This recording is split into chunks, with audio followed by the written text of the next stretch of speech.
Aston was always the quiet one, the introvert nobody really noticed, except when they needed someone to mess with.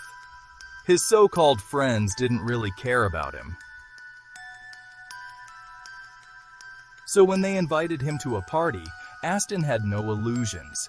He said no, over and over, but they wouldn't take it. "Come on, Aston, we promise we'll take care of you, over our dead bodies." They joked, but Aston knew better. Still, they dragged him along, forcing him into a world he didn't belong to.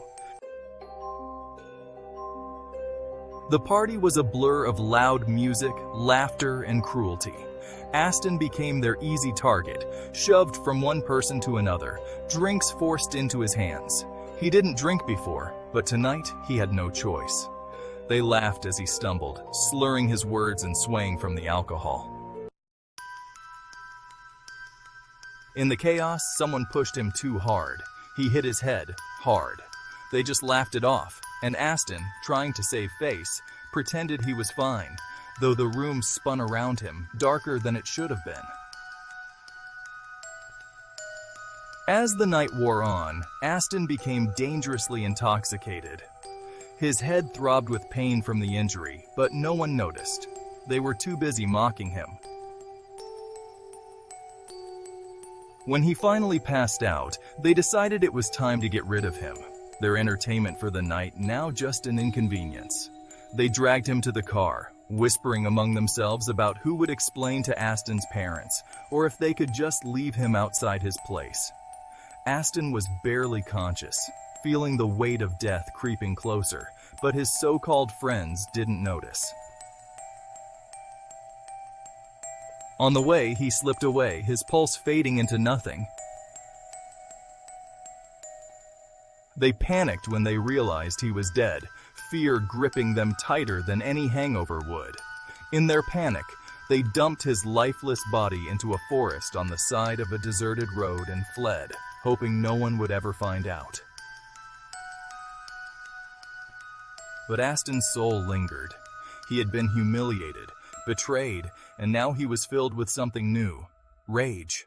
One by one, Aston returned to those who had wronged him. They started seeing strange things, flickers of a shadow just out of sight, whispers of their own voices in empty rooms. At first, it was subtle, but soon their worst fears began to consume them. They would wake up in the night, choking on the same suffocating feeling Aston must have felt when he died. Cold hands would grip their necks, but no one would be there. The torment escalated. Doors slammed, mirrors shattered, and the laughter they once threw at Aston echoed back at them from the walls.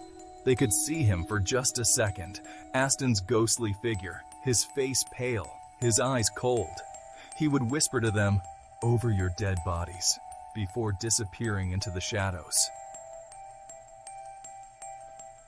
Each one tried to escape the haunting, but there was no escape from Aston. He dragged them into their worst nightmares, just as they had dragged him into their party.